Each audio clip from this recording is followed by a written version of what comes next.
Kung saan man kayo naroroon, shout out sa inyong lahat, Ecclesiastico pong muli. May bagong sumulpot na basher si Tekram pero masyadong mababaw ang kanyang argumento sa aking opinyon dahil simula pa lang nakakitaan ko na siya ng kahinaan at nagbibitiw siya ng salita pero hindi pinag-iisipang mabuti ang kanyang mga sinasabi. Anyway, reaksyonan natin ang video niya at kayo ang mag-decide kung ang argumento nga ba niya ay pinag-isipang mabuti o nauuna ang bibig kesa sa utak.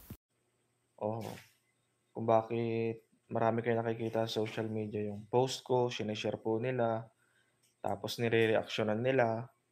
Pero hindi po siguro ako magbibigay ng reaction video dun sa mga ginagawa po nilang reaction video patungkol sa akin. Kasi hahaba po yung usapan na naman, magkakaroon na naman ng mga content-content, etc. Alam niyo naman po. Akala ko ba, Jose, hindi ka magre-react sa mga reactor? Ano tong ginawa mo? At binigyan mo ng reaction ang ginawa sa iyo ni MJ. Wala ka palang isang salita. Dito pa lang, paano mapapagkatiwalaan ang mga sinasabi mo? Napaka-impulsive mo pala. Ano ba ang impulsive? What does impulsive mean in a person? It's a tendency to act without thinking. Impulsivity is the tendency to act without thinking. Gagawa ka ng video, magbibigay ka ng opinion mo, magbibitiw ka ng salita na hindi mo pinag-iisipan at hindi mo kayang panindigan. Kung dyan pa lang, hindi mo na kayang panindigan ang mga sinasabi mo at hindi mo pinag-isipan bago mo binitawan ang mga salita mo, paano pa ka namin ikaw pagtitiwalaan sa mga sasabihin mo? Malamang hindi mo rin pinag-isipang mabuti at hindi mo rin pinag-aralang mabuti ang mga sinasabi mo dito sa video na ito. Ito ang katuwiran ni Jose. Pag ako bawal, pag kayo pwede. That's not the point, Jose. Walang problema kung mag-react ka. The point is, nagbitaw ka ng salita na hindi ka magre-react sa mga reactor. Tapos magre-react ka din pala. Isa lang ang basa ko sa iyo. Bumubuka ang bibig mo nang hindi nag-iisip. Again, walang problema kung mag-react ka. Pero sa susunod, ang payo ko, bago mo ibuka ang bibig mo, pag-isipan mong mabuti kung kaya mong panindigan. Anyway, obserbahan pa natin kung nag-iisip nga ba itong si Jose bago bumuka ang bibig. After tulungan ng isang tao, after tulungan, pasikatin, tinulungan, pinaganda ang buhay, pinataba, lahat-lahat, binihisan, etc. Bandang huli, 'pag may nakita kang mali dun sa isang tao, ipo-post mo in public, ilalabas mo sa public, and then ang nangyayari po, hindi po talaga maiiwasan, mababash yung tao kasi Ano bang inilabas? Hindi ba pinilit ng manalastas sa loob ng 5 taon na privately itama ang mga mali ni Dave? Kahit nga umalis siya sa manalastas, never nila sinisi si Dave, pero galit sila kay Francis at Daisy. At sa assessment ng manalastas, at sa assessment din ni Stephen, kidnap ang nangyari dahil hindi nila makita si Dave. Mukhang kulang ka sa research at kumuda ka na lang ng basta-basta. Hindi mo ba napanood yung pagod ni Tekram sa paghahanap kay Dave? Kulang ka sa research at kulang ka sa critical thinking sa observation ko the way you deliver your message here. Anyway, let's continue. kasi bilang isang beneficiary para bang nagiging trend po, wala ka ng karapatan. Hindi ka puwedeng magkamali, hindi ka puwedeng gumawa ng ganito. Sariling interpretasyon mo lang yan. Dahil alam naman nating lahat na walang ganyan. Alam natin at aware tayong lahat na tayong lahat ay nagkakamali. Kaya nga napapalo tayo ng mga bata tayo, di ba? At hindi dyan exempted si Dave dahil nasa pangangalaga siya ni Tekram at alam niya na mali si Dave at itinuturing niyang anak, kaya napapalo kapag nagkakamali. Pero never nating nalaman yan within that 5 years. Kailan na lang lumabas yan nang si Dave na mismo ang nagsalita in public. Lalabas at lalabas na wala kang utang na loob, wala kang ahas ka, hudas ka, etc. Yun po yung nangyayaring trend. O mali na naman yung interpretasyon mo. Hindi sa kanila nagmula ang salitang ahas. Kanino nagsimula? Hindi ba't kay Daisy? Marami na tayong napanood na gano'n na tinutulungan and then after tulungan ay nababash yung tao. Kailan lang ba nabash si Dave? Hindi ba't nung nag-decide siya na umalis sa Manalastas? Hindi pa nga siya nabash nung una dahil ipinagtatanggol pa siya ng Manalastas. At galit na galit kaming lahat kay Francis at kay Daisy. Maging si Stephen, sinabi niya kidnap at bawiin si Dave doon kay Francis. Ang tanong, kailan nagsimulang i-bash si Dave? Hindi ba't nang lumabas siya sa social media? 17 na siya at that time. Ilang buwan na lang, mag-18 na siya. So, ibig sabihin, alam na niya ang mga ginagawa niya. Ganun pa man, inunawa pa rin siya ng Manalastas at inunawa pa rin naming mga vloggers. At pinapayuhan namin na umuwi sa Manalastas.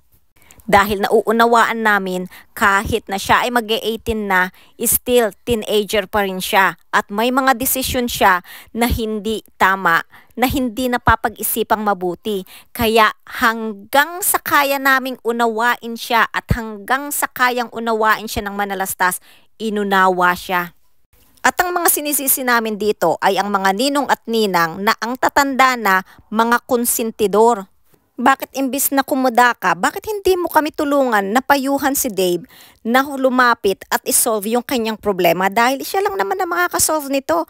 At yung mga konsentidor na yan, wala silang pakialam kung si Dave ay mabash. Ang sa kanila, mag-feeling hero lamang sila. O baka naman talagang gusto mong mag-side sa mga konsentidor at mag-feeling hero din sa pagtatanggol kay Dave.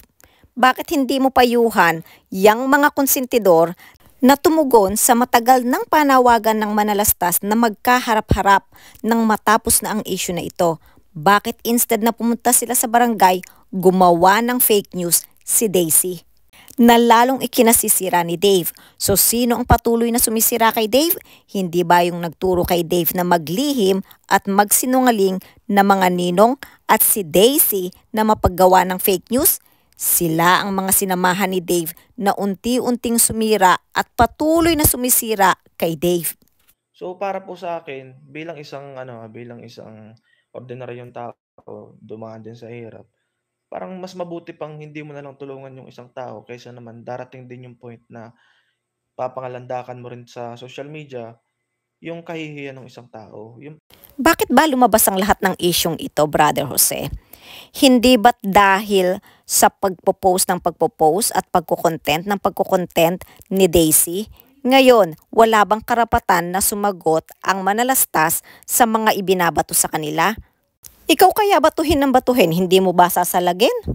Ilang beses nakiusap at ilang beses na nawagan ang Manalastas na magharap-harap sila sa barangay. Tapos, itong si Daisy, anong ginawa niya? Nagpakalat pa ng fake news. So, anong gusto mong gawin nila? Manahimik na lang at hindi nila alamin kung mayroon ngang pumunta sa barangay. Of course, ipapakita nila at ipopost nila na wala talagang pumunta sa barangay to clear their name. O tanong ko sa iyo, Jose, kung ginawa sa iyo yung fake news na yon, anong gagawin mo? Mananahimik ka lang? Po yung nangyayaring trend. Alam ko marami na po kayo napanood. Lagpas na sa 10 daliri.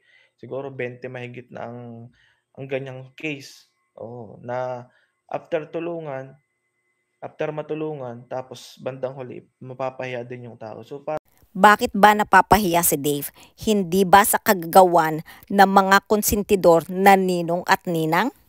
Alam mo, Jose, kulang ka talaga sa critical thinking. Nakikita mo yung pangbabash kay Dave, pero hindi mo tinitingnan yung ugat kung bakit nababash si Dave. At hindi mo nakikita yung pangbabash na ginagawa nila sa Manalastas. One-sided ka, Jose. Tingnan mo ang ugat ng lahat ng ito bago ka kumuda. parang kung siguro kung ako yun, parang nagkakaroon lang ng regret na mabuti pang hindi mo na kinuha yung isang tao, yung isang bata or kung sino pa man. Di na lang tayo magne-name drop. Nakisawsaw ka na rin lang, hindi mo papanggitin ang pangalan. Ganun din naman, alam naman namin kung sino yung tinutukoy mo dyan. Na in the end, ganun din palang gagawin mo.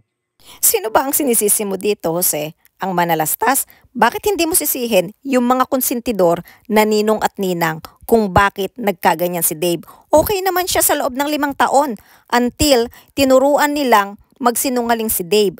Bakit tinuruan? Kasi binigyan nila ng palihim si Dave at kinonsinti sa lahat ng mga bagay na gusto niya. Hindi ba't meron kang anak, Jose? Pagpalagay natin, yung ninong at ninang ng anak mo, binibigyan nila ng palihim at natutong magsinungaling ang anak mo sa iyo dahil tinuruan nila na huwag sabihin sa iyo ang mga binibigay nila. Magugustuhan mo kaya? O ngayon, tanong ko ulit sa iyo, tama ba ang pagkonsenti ng mga ninong at ninang kay Dave? Bakit ata wala kang nababanggit man lang sa pangungonsinti kay Dave? Tapos kaya po ako nag-post ng gano'n, sa opinyon ko lang po 'yun, sabi ko kung sarili kong anak po 'yun, kung sarili kong anak 'yun, ay hindi ko po hahayaan na, ah, hindi ko po hayaan na mapahiya in public kasi O di ba nga kaya sa loob ng 5 taon, itinago nila yung mga mali ni Dave at hindi nila itinatama in public kundi privately. Kaya nga minsan napapalo pa siya dahil alam naman natin na ang mga bata ay may mga kakulitan pa rin at may mga bagay na ginagawa silang hindi tama kaya dapat itinatama in private. Within that 5 years, hindi natin nalaman yon. At kailan lang ba natin nalaman yon? Hindi ba't nang nagsalita si Dave in public? Akala niya siguro makukuha niya ang loob ng ibang tao at ng mga sponsors. At ano ang mga ginagawa ng mga ninong at ninang niya during that time na nasa poder nila siya? Bakit hindi nila pinayuhan na huwag magsalita in public? Bagkus pumunta kay Tekram kasama ang nanay at makipag-usap doon at sabihing ayaw na niyang bumalik. Pero anong ginawa nila? Hinayaan nilang si Dave na magsalita in public. So kaninong kasalanan? Sa manalastas na naman? Hindi ba't nasa poder siya ng mga ninong at ninang niya? Bakit hindi nila pinayuhan ng tama? O kaninong kasalanan ngayon yan? Sa mga ninong at ninang o sa manalastas? Sige nga Jose, isipin mong mabuti. opo, natural, teenager, marami pong struggle ang bilang isang teenager. Siguro dumaan po tayo lahat naman sa pagiging teenager, sino ba naman ang hindi. Kaya lang, hindi ko naman sinasabi na lahat ay pasaway, pero O alam mo lahat hindi pasaway. So parang sinasabi mo na rin na si Dave ay pasaway. common po talaga sa isang teenager na dumadaan sa pagiging pasaway.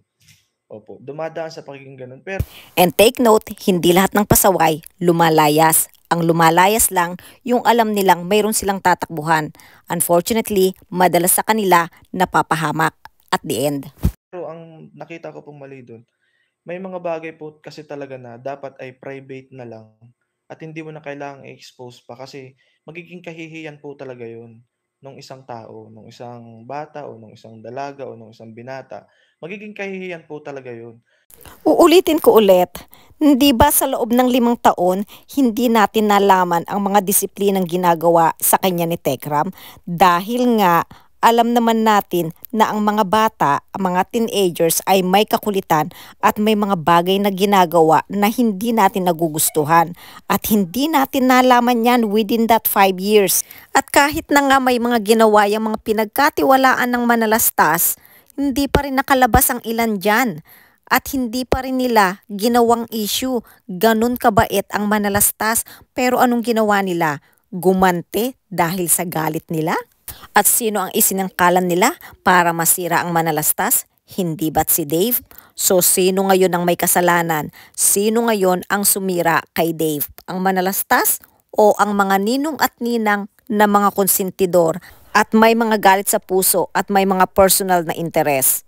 Napakaganda ng plano ng mga manalastas para kay Dave at sa mga ibang bata na tinutulungan nila.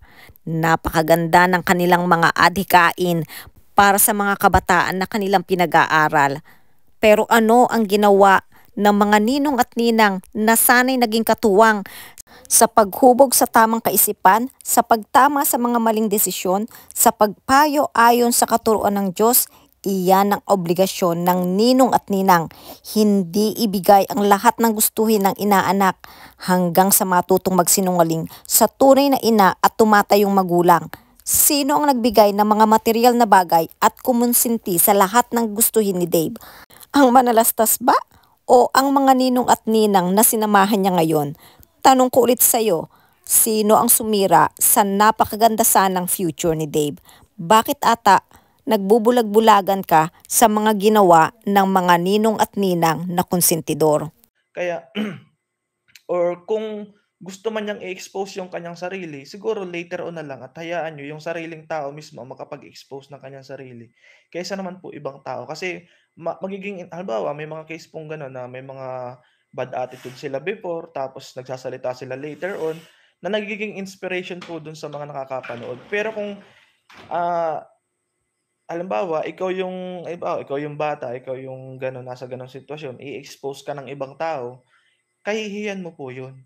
Pero kung ikaw yung magsasalita nun sa public, ibig sabihin sinasabi mo yun para maging inspiration, para maging lesson sa iba. Okey lang yun kung ikaw mismo yung mag-i-expose ng sarili mo. O 'di ba meron ding video si Dave na nag-a-advise sa mga kabataan at sinasabi niya na siya ay matigas ang ulo. So aminado siya. So siya ang naglabas niyan, hindi ang manalastas. At dahil doon, hinangaan siya. So ibig sabihin, nung nasa manalastas siya, natututo at naitatama yung mga mali niya. Bakit nung napunta sa mga ninong at ninang na konsentidor, mali-maling desisyon na ang mga ginawa ni Dave? Na dahilan kung bakit siya nabash ng nabash. Naisip mo ba yun, Jose? Bakit tahimik ka ata at bulag ka sa mga ginawa ng mga ninong at ninang ni Dave? Pero kung ibang tao po is kahihiyan yun, considered as kasiraan pa din po yun. Kaya nabanggit ko rin parang sila pa din po yung nag-let nung pangyayari na masira yung bata. Mali na naman ang analysis mo. So, sinisisi mo ang manalastas at sinasabi mong sila ang nag-lead kung bakit nasira ang buhay ni Dave? Bakit hindi mo tiningnan ang dahilan at ang ugat kung bakit umalis si Dave sa manalastas? Saan ito nagsimula? Hindi ba't nung binigyan si Dave ng palihim ng mga ninong at ninang at konsintihin ang mga gustong ginagawa ni Dave? Doon nagsimula na si Dave ay magsinungaling. Doon nagsimula na naburyo ang utak ni Dave. So sino ang nag-lead at sino talaga ang sumira kay Dave? Hindi ba't ang mga ninong at ninang? Again, Jose, bakit bulag ka at hindi mo nakikita yon at palaging sinisisi mo ang manalastas? Sa loob ng 5 years na inalagaan nila, alam ko po sa loob ng isang taon pa lang, wala pang isang taon malalaman mo na yung ugali ng isang tao, malalaman mo na yung ugali ng bata. So, sa tingin ko 5 years, 1 year pa lang alam na nila kung anong ugaling meron yung bata. Tama, alam na nila. Kaya nga napapalo 'di ba? Kaya nga itinatama yung mali. Kaya nga na-realize ni Dave doon sa isang sa sinabi niya na matigas ang ulo niya. So ibig sabihin, unti-unting na itatama ang mga mali ni Dave. Iyon ay nung nasa poder pa siya ng mga manalastas. Nahuhubog siya sa tamang landas. Pero nang pumasok sa buhay ni Dave, si Francis at ang mga ninong at ninang na konsentidor, doon na nagkaloko-loko ang buhay ni Dave. Kung sinasabi nila ngayon na ahas yung bata, et cetera, Inulit mo na naman yung salitang ahas. Wala naman sinabing ahas ang mga manalastas. Hindi ba't galing nga yan kay Daisy? Ayusin mo nga yung mga sinasabi mo, Jose. Mali-mali naman yung mga information na binibigay mo. Hindi sa manalastas nagsimula ang salitang ahas. ang nakikita ko dun tinago po nila ng napakatagal na panahon. Tapos bandang huli ilalabas din pala nila, eh, di nagsayang lang sila ng pagod, dapat di na nila ginawa yun. Itinago nga kasi nga itinatama at itinutuwid sa tamang landas. Pero dahil nga sa mga ninong at ninang na mga konsentidor, sila ang nag-akay kay Dave sa maling landas. Agree ako na sayang ang 5 taon na paghihirap ng manalastas sa pagtatama, pagtutuwid at pag-aakay kay Dave sa tamang landas kung sisirain lang naman pala ng mga ninong at ninang na mga konsentidor. At tingin ko at sa opinyon ko, isa ka rin sa konsentidor dahil imbis na tulungan mo kami, napayuhan si Dave na ayusin niya ang maling ginawa niya at ang mga maling desisyon niya, kinakampihan mo pa. At tuloy itong mga ninong at ninang na mga konsentidor, tuwang-tuwa sa iyo kasi nga sinisisi mo ang mga manalastas imbis na sila ang mga sisihin mo. Oh, may mga case din po, may mga alam din po akong ano kasi, may mga napaampon din po ba 'di ba tayo? na mga bata. May mga case din po tayong gano'n na may nababalitaan din tayo. Meron din akong alam na may mga nag-ampon na hindi naman po nila isino-show in public yung kahihiyan nung bata. Kaya nga 'di ba sa loob ng 5 taon, hindi pinakita ng manalastas ang mga maling ginagawa ni Dave. At tinatama si Dave privately. Na kaya nga napalo 'di ba? Hindi natin alam. Tapos itong mga ninong at ninang, ginagapang na pala si Dave, hindi natin alam. At binibigyan ng palihim, kaya ayun, natutong magsinungaling. May mga, kumbaga lahat naman kasi may mga pagkakamali, may mga times na nagiging pasaway, pero hindi po necessary na ilabas natin. Paulit-ulit ka naman, Jose. Kaya nga minahal si Dave ng 5 taon. Kasi nga, hindi nila sinasabi yung mga mali ni Dave. Itinatama nila privately. Kasi nga, may privacy pa rin po. Although vlogger ka, although, content creator ka, pero hindi po yung tamang reason na ilabas mo lahat. Opo. Hindi naman inilabas ng manalastas, hindi ba? Kailan lang ba lumabas? Hindi ba't nang nagkamali ng desisyon si Dave? At kahit na nga nagkamali si Dave, gusto pa rin nilang bumalik si Dave sa kanilang tahanan. Pero anong ginawa ni Dave? Nagsalita sa social media at hindi pinigilan at pinayuhan ng tama ng mga ninong at ninang. Kasi na-rebuke na rin po ako diyan. May mga content din po ako in the past na para bang siyempre garapalan sa ano, gusto mong makahatak ng audience. May mga content din po tayong nai-expose na dapat ay hindi na pala. O ikaw yon, hindi ganyan ang gawain ng manalastas. Sumasagot lang sila sa mga ibinibintang sa kanila at itinatama lang nila yung mga maling lumalabas at mga bintang sa kanila. Nagpapakalat sila ng fake news at mga maling information. Tapos pag sumagot ang manalastas, ang tingin mo, mali ang manalastas. Pero wala kang sinasabi sa mga nagpakalat ng fake news at nagpakalat ng maling information. Abay Jose, kalug-kalug naman ang ulo nang malaman mo na may mali talaga ang mga ninong at ninang. So, aminado po ako do'n sa mga ganong sitwasyon. Nangyayari po talaga 'yan. At nanghihinayang lang talaga po ako do'n sa nangyari na na gano'n, na sayang yung career nung bata, sayang yung ano, may future sana. Sayang talaga dahil sinira ng mga konsentidor na ninong at ninang. Kaso ngayon, yung situation kasi nung bata medyo nakaka-relate po kasi ako, eh. Alam mo Jose, hindi kayo pareho ng sitwasyon. Do pareho kayong nabash, pero magkaiba kayo ng sitwasyon. Alam mo kung saan ka nagkamali? Dahil ang tinitingnan mo si Dave lang ang nababash. Bakit ang manalastas ba? Hindi. Tapos, nasaktan ka para kay Dave. Pero hindi ka nasaktan para sa manalastas.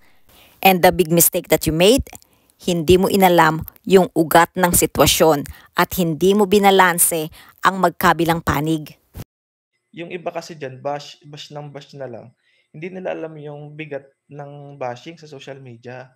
Hindi po nila alam kung gaano kahirap yun. At hindi mo rin alam kung gaano kabigat sa isang magulang na paratangan ng anak ng hindi tama at gawan ng fake news.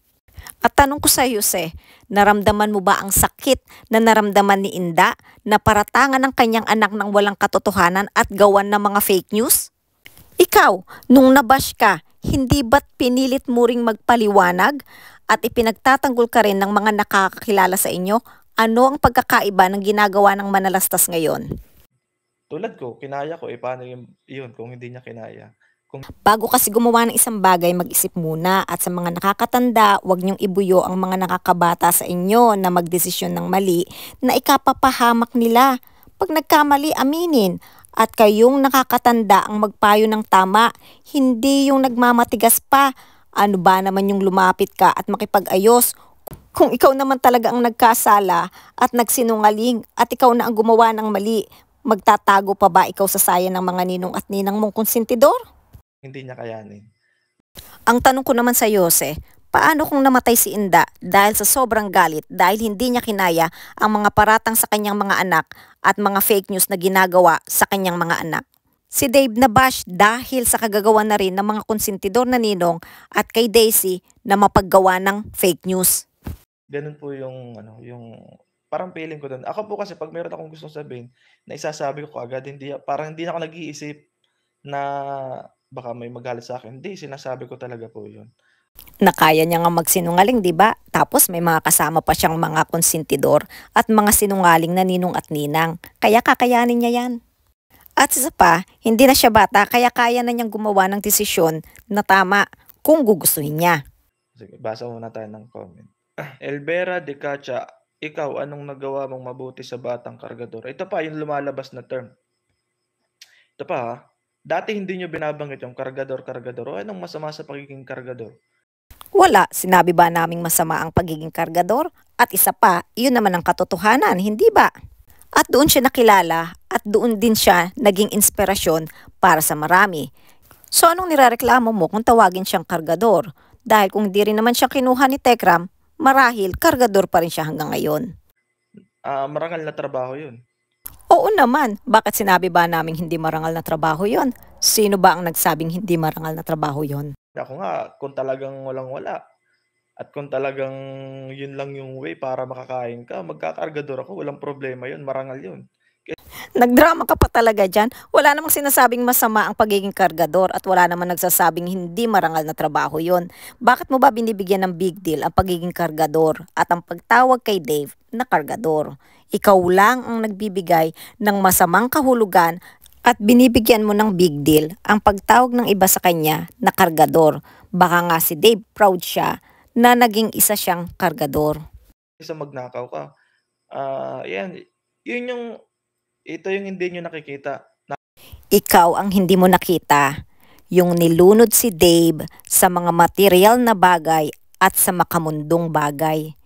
Kaya natutong magsinungaling, nagkaroon ng lakas ng loob na maglayas dahil alam niya kaya siyang konsentihin sa lugar at piling ng mga taong tatakbuhan niya. Tama ba o mali? So sino ang may malaking pananagutan? Hindi ba ang mga konsentidor na nagdala kay Dave sa ganyang sitwasyon? Tulad nga ng sinabi ko sa isa sa video ko, nang nasa pudor ng manalastas si Dave, minamahal at pinupuri siya. Hindi dahil sa perpekto siya, kundi dahil na itatama ang mga mali niyang nagagawa at naaakay siya sa tamang landas. Nasa charity content kayo, nasa charity niche kayo. Yung bashing saka yung mga negative, parang hinahayaan nyo lang basta. Anong hinahayaan, Jose? Narinig mo ba yung sinabi ni June doon sa isa sa video niya? Pakinggan mo to, kulang ka na naman sa research. At isa ka rin sa nagpapakalat ng fake news at maling information. Pakinggan mong mabuti ito, Jose ha? Mukhang hindi mo pa napakinggan ito. Kuda ka ng kuda, hindi ka nagre-research. Paalala lang po ni Tech June na medyo kalmahin na po natin ang ating pong mga daliri sa mga comment po natin, especially po regarding sa bata. Though naintindihan ko po ang inyo pong mga damdamin, ay piliin po nating iwasan na lang po na makapagsabi ng mabibigat na mga salita. Ayan. Sige, basta tuloy ang pagtulong, pero yung yung bashing na yan, okay lang yan. Okay lang yan, mambalahura ka ng tao, okay lang yan. Durugin mo yung pagkatao, basta makapag-content ka ng charity. Sabi dito ni Jose, okay lang yan, mong balahura ka ng tao, durugin mo ang pagkatao, basta makapag-content ka ng charity. Sino ba ang tinutukoy mo rito? Di ba ang nagko-content ng charity ay ang manalastas? So sino ang tinutukoy mo dito? May ganyan bang sinasabi at ine-encourage ang manalastas o ang charity content creator na si Tekram patungkol sa dyan sa mga sinasabi mo? Fake news ka, maling information ang binibigay mo sa tao. Huwag mong papalusutan sa akin na sasabihin mong mga vlogger ang tinutukoy mo. Ang sinasabi mo rito, okay lang mang balahura ka ng tao, durugin mo ang pagkatao, basta makapag-content ka ng charity. So, ibig sabihin, ang tinutukoy mo rito ay ang manalastas at hindi ang mga vlogger na nagre-react lang sa mga video. Kuda ka ng kuda, hindi mo iniisip ang sinasabi mo. Kaya ang lumalabas, fake news ka at maling information ang inihahatid mo sa mga listener mo. Contradicting po yun. Na nagtutulong ka nga pero winawasak mo naman yung buhay ng isang tao. Contradicting po yun, eh di wag ka na lang tumulong. Anong contradicting? Narinig mo ba yung sinabi ni Tech June? Narinig mo ba yung sinabi ni Tech Poren? Yung pakiusap niya kay Ballpoint Man? Ikaw, kapag ka gumawa ka ng reaction, dapat consistent. Kasi yung sinasabi mo ay manalastas at hindi mga vlogger. Kasi ang sinasabi mo pagtulong. Kami, hindi kami tumutulong. Mga vlogger kami na nagre-react. Pero ang tinutukoy mo dyan ay pagtulong tapos sinisira ang tao. Walang ganon. Maling information ang binibigay mo sa mga listeners mo. Contradicting po yun.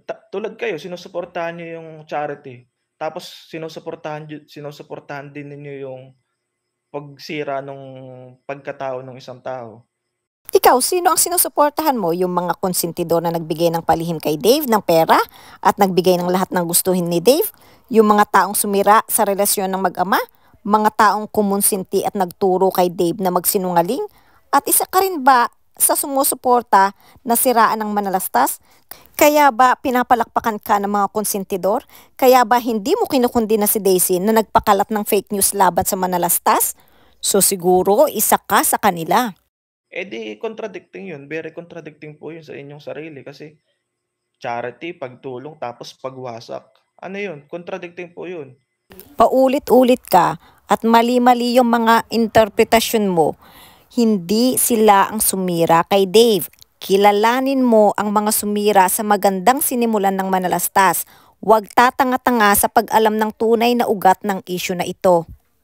Ang pagtulong ay dapat nakakabuo ka ng buhay, pero kung nakakatulong ka rin sa pagwasak, O tanungin mo yan sa mga sponsor na konsentidor. eh di bumubuo ka tapos gumigiba ka din. Eh di wala rin sense yun. Contradicting po yun. Ayun, donate sila ng donate, yung pala sila rin ang sisira sa magandang sinimulan ng manalastas. Tandaan mo, Jose, may anak ka at hindi puro pera at mga bagay ang pwede mong ibigay sa anak mo para matuto dito sa buhay.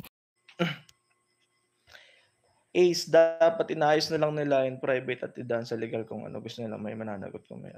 Opo, yun. Yun, isa po yun sa nakikita ko. Tapos po, nasundan pa po yung mga post ko na yun. Nasundan pa po yun.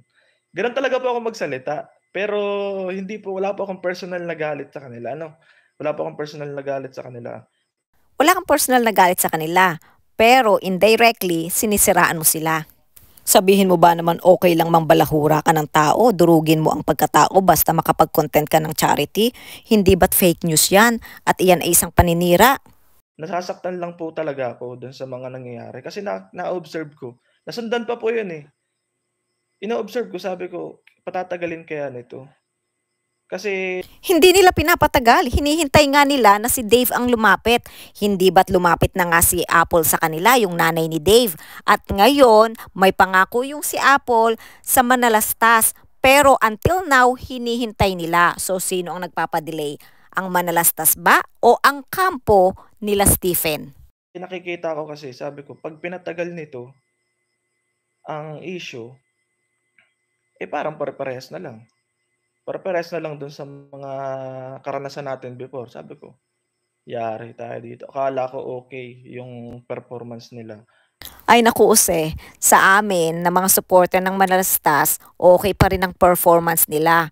Okay pa rin ang mga ginagawa nila. Pero sa iyo at sa mga konsentidor, hindi na maganda ang performance nila. Kasi nga mga konsentidor kayo.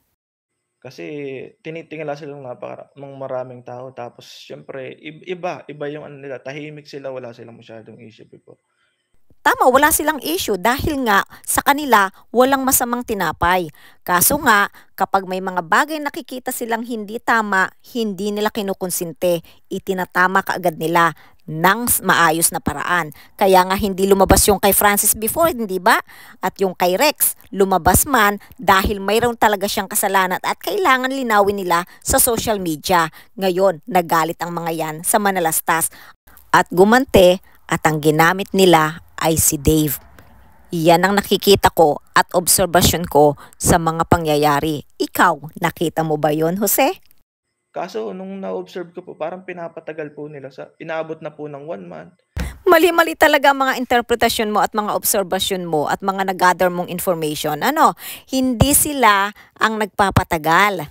Sabi nga nila, pumunta doon at kuhanin ang lahat ng mga gamit ni Dave at nang makapag-usap na rin. Kung ayaw sa bahay, doon sa barangay. Pero ano ang ginawa ni Daisy? Di ba't nagpakalat ng fake news? Ginawan pa ng istorya na nagpunta si Dave doon sa barangay kasama ng DSWD at ng mga pulis. Tapos inalam yon nila Tekram kung nagpunta, baka nga sakaling nagpunta at hindi sila naabisuhan. Pero walang katotohanan. Fake news. Bakit wala ka atang comment patungkol sa fake news ni Daisy? Nag-Father's Day na, ngayon July na, meron pang live nung sabi ko parang pinapatagal parang masaya din sila dun sa nangyayari. Although madali pong sabihin na mahal nila yung bata, mahal nila. Totoo, hindi po ako nagagalit sa kanila. Madali lang po kasing sabihin yung mahal namin yan o balik ka pa rin dito. Pero yung pinapakita mo, parang ayaw mo nang pabalikin, Mali na naman ang interpretasyon mo. Yung bata nga ang ayaw nang bumalik, hindi ba? Ilang live ba nila na nagmakaawa pa sila na bumalik si Dave? Pati si Inda, nanawagan siya. Gusto niyang pabalikin si Dave dahil alam nila na nabe-brainwash yung bata. Alam mo, grabe na yung finifeed mo sa mga listeners mo at grabe na yung paninirang ginagawa mo sa Manalastas, Jose. Dahil mali-mali yung mga information na finifeed mo sa mga listeners mo. contradicting dun sa sinasabi mo na mahal ka namin pero yung ginagawa mo, huwag ka nang bumalik. Alam mo, interpretasyon mo lang yan at sa tingin ko, mali ang interpretasyon mo. Dahil tulad nga ng mga pinakita ng Manalastas na pagkumbinsi sa kanya na bumalik pero ayaw niya, ano pang gagawin nila? Pipilitin, hihilahin si Dave pabalik sa kanila. Kung yung tunay na nanay nga nung 8 taon pa lang si Dave dahil gusto niyang lumayas, hinayaan na lang. Tapos parang ang gusto mo pa ata ang Manalastas ang magmakaawa at lumapit kay Dave. Ang Diyos nga, hindi tayo pinipilit. Lagi lang siyang naghihintay na lumapit tayo sa kanya. Ang anak, dapat siya ang lumalapit sa ama at hindi ang ama ang palaging manunuyo sa anak. Yung tunay na nanay nga ni Dave, hinayaan siya tapos aasahan mo ang Manalastas na manuyo kay Dave. Gusto ni Dave doon sa kanyang mga ninong at ninang na kung saan kayang konsintihin ang lahat ng mga gusto niyang gawin. Pero kung gusto talagang tapusin ni Dave ang issue na ito, total 80 na naman siya, pwede naman siyang lumapit sa Manalastas at makipag-ayos at tapusin ang lahat ng ito sa maayos na paraan. Kung gusto niya, isama pa niya yung mga ninong at ninang niya para lahat ay magkaayos-ayos na. Ilang beses nanawagan ng Manalastas, hindi ba? Alangan namang nananawagan sila tapos ayaw naman nung kabila. So ano magagawa nila? Kasi sa tingin nyo ba babalik pa yung bata? Hindi na yun. Sira na yun. Wasak na yun. Hindi na naman kailangan bumalik si Dave sa tahanan ng Manalastas. Ang kinakailangan lang ay closure. Liban na lang kung talagang feeling ko, basta yun po yung aking speculation. 100% hindi na yun babalik. Dapat kasi nung una, tinulungan mo kami na kumbinsihin si Dave na lumapit sa Manalastas dahil alam naman natin na minsan talagang ang bata ay nagdidesisyon ng mga maling desisyon. At ipinamukha mo dyan sa mga konsentidor na ninong at ninang na hindi tama ang ginawa nilang pagkonsinti kay Dave. Hindi yung nanunood ka lang at nananahimik ka noon tapos ngayon bigla ka na lang sasawsaw kung kailan magulo na at napakahirap ng ayusin. At tapos kinampihan mo pa ang mga konsentidor. Hindi na yun babalik kasi may na yun eh. May kumbaga bilang tao, na siya, nasaktan na siya. The damage has been done. Wala na kahit ano pang paliwanag din yung magagandang paliwanag nyo. Na-damage na yung tao.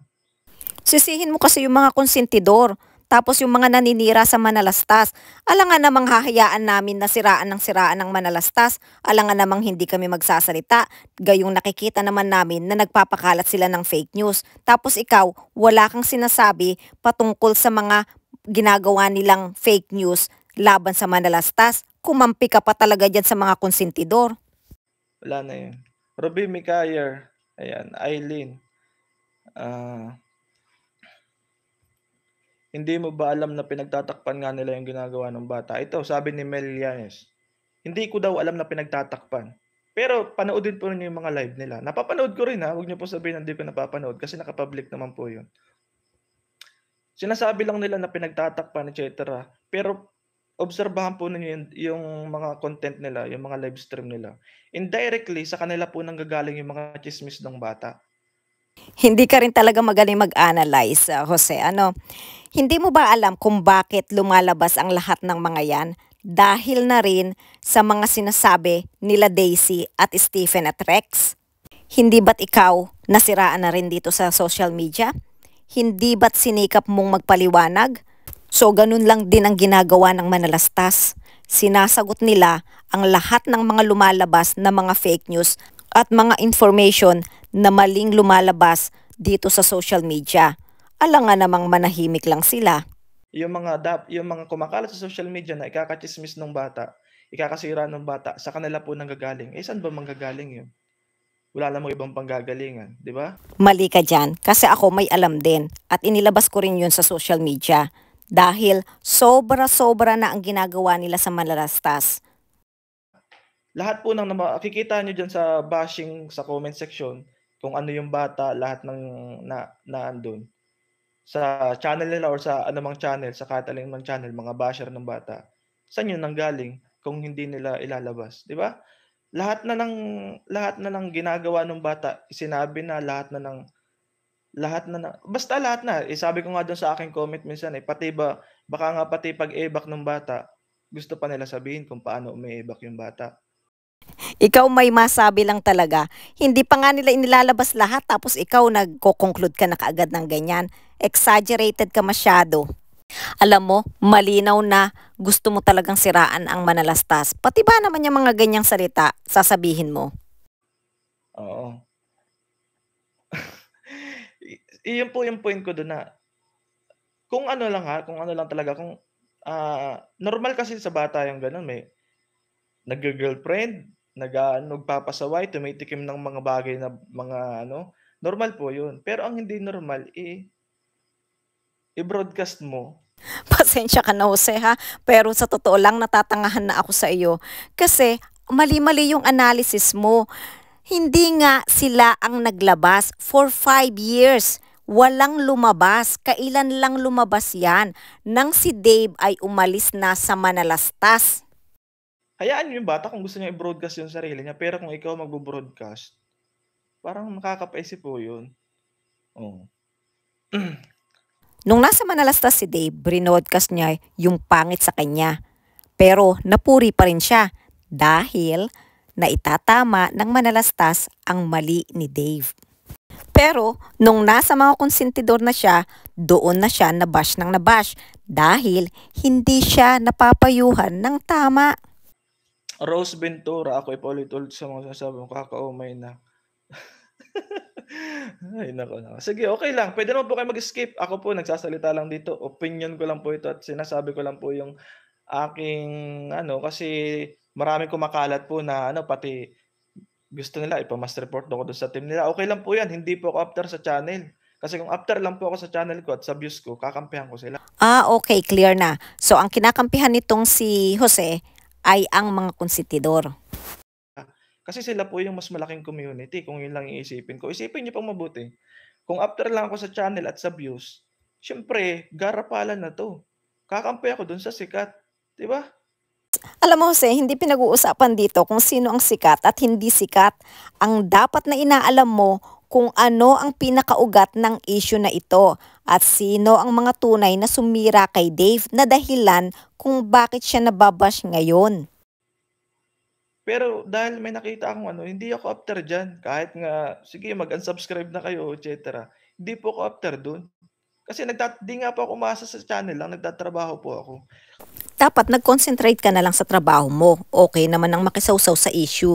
Kaso, laliman mo naman ang research. Hindi yung naaawa ka lang kay Dave, nagbigay ka na ng opinyon. Ayon lang sa nararamdaman mo. Dapat nilaliman mo pa ang pag-iimbestiga at tinimbang mo ang nararamdaman ng dalawang panig. At tinimbang mo Sino talaga ang dahilan bakit nabash si Dave? At sino ang dapat talagang sisihin? Tanungin kita, kung ikaw ninong, bibigyan mo ba ang inaanak mo ng palihim at kukonsintihin mong magsinungaling sa kumpare mo? O kung ikaw naman yung tatay, tapos yung anak mo naglihilihim na sa'yo, tapos nagsimula ng magsinungaling, tapos lumayas, pumunta doon sa ninong niya, yung ninong na pinagkatiwalaan mo. Tapos yung ninong hindi niya pinaalam sa iyo na nandoon sa puder niya yung anak mo. Ano ngayon ang mararamdaman mo doon sa ninong? So, hindi ang usapin dito kung sino ang sikat na channel. Ang usapin dito kung sino ang talagang dapat sisihin sa mga pangyayari. Kasi kung umaasa lang po ako sa channel lang, lahat na ng para ma-hook ko ang mga viewers, lahat na ng strategies gagawin ko na. Para ma-hook ko kayo, para madaya ko kayo na maging fan ninyo ako, gagawin ko 'yun, magpaplastikan tayo. Pero hindi ko 'yung gagawin. Kasi nga ang alam mo, tama ka at kinulang ka sa research at hindi mo masyadong nilaliman yung pag-iisip at pagtitimbang sa dalawang panig. Kaya ngayon, nasa ganyan kang sitwasyon, nababash ka rin tuloy. Pero huwag kang mag-alala dahil pinupuri ka naman at pinapalakpakan ka naman ng mga konsentidor at ng mapaggawa ng mga fake news. Pag na-stress ang bata tapos makagawa ng hindi tama, tiyak makokonsensya mga 'yan. 'Di ba? Napanood ko pa yung yung nag-aalaga, sabi daw niya, may depression daw yung stress ba o ano bang word ang ginamit? Ayan, si Rex kasi ang pinapanood mo. Kaya parang nasa panig ka ng grupo nila. Panuurin mo yung video ko. Ipinakita ko doon bakit nga ba nabash at nagkaroon ng depression si Dave. At kapag may nangyari sa bata, hindi na yan kasalanan ng manalastas dahil wala na siya sa puder nila. Nasa puder siya ng mga konsentidor. Kapag may nangyari kay Dave, kasalanan nila yan. At hindi kami nagkulang ng paalala kay Dave. Dahil sabi nga rito sa Ecclesiastico 21:1-2, anak, nakagawa ka ba ng kasalanan? Huwag mo nang ulitin ito at humingi ka kaagad ng tawad. Layuan mo ang kasalanan na parang ahas. Kapag lumapit kay tutuklawin ka niyan, ang kanyang mga ngipin ay simbagsik ng ngipin ng leyon at nakamamatay. Kaya kung may concern ka talaga kay Dave, payuhan mo siya na sagutin niya ang panawagan na pumunta sila sa barangay.